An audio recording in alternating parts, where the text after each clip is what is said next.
Bienvenue, bonjour à tous. En Côte d'Ivoire, 4 projets de loi adoptés hier par les parlementaires lors d'une séance plénière. Il s'agit des projets de loi portant budget de l'État pour l'année 2019, régime des zones franches, règlement du budget de l'État pour l'année 2017 et enfin le projet de loi de ratification de l'ordonnance relative à l'aménagement de l'annexe fiscale à la loi portant budget de l'État pour l'année 2018.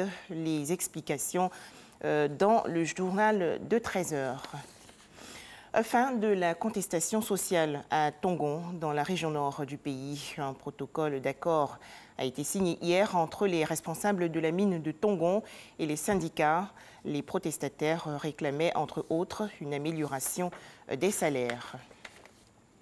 Autre actualité nationale, 5 communes du district d'Abidjan ont abrité la première étape de la caravane de sécurité routière initiée par l'Office de la sécurité routière. Il s'agit de Abobo, Cocody, Koumassi, Trècheville et enfin Yopougon. Objectif, sensibiliser les automobilistes aux règles de bonne conduite sur les routes pendant la période des fêtes de fin d'année. Les détails tout de suite avec Sita Soro.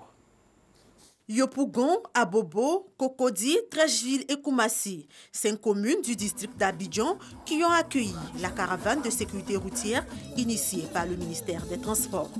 Distribution de prospectus, sensibilisation corps à corps, animation grand public, tout ceci pour amener transporteurs, conducteurs et même usagers à avoir un comportement responsable.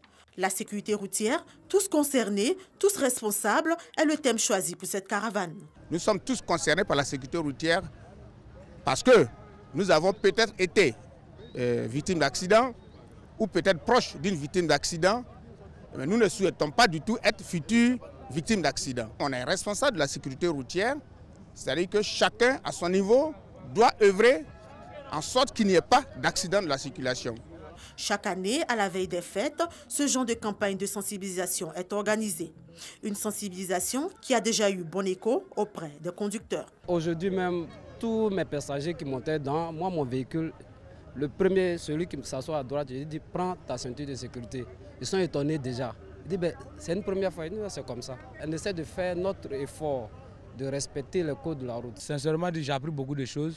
Ça m'a permis de comprendre comment faire pour bien rouler et respecter le code de la route. Ça m'a permis aussi de savoir que dans la voiture, quand tu sors matin, il faut contrôler les pneus, il faut voir l'état d'huile de moteur et tout ça, pour ne pas que tu tombes en panne au milieu de la route pour créer des accidents inutiles. Après le district d'Abidjan, cap sera mis sur l'intérieur du pays. L'année dernière, à la même période, ce sont plus de 38 cas d'accidents de la circulation qui ont été enregistrés en Côte d'Ivoire, soit 29 pour la seule ville d'Abidjan.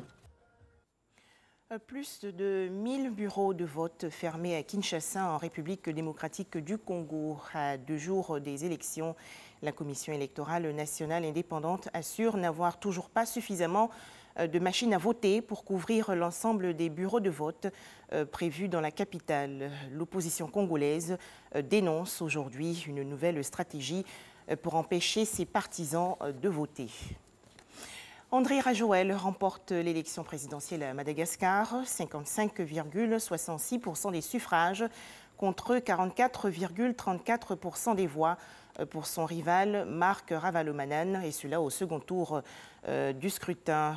Peu après la proclamation des résultats, Marc Ravalomanan a déposé plusieurs recours devant la Haute Cour constitutionnelle pour les contester. En Israël, Benny Gantz, potentiel rival de Benjamin Netanyahou pour les élections législatives du 9 avril prochain. Cet ancien chef d'état-major israélien a créé hier son parti politique.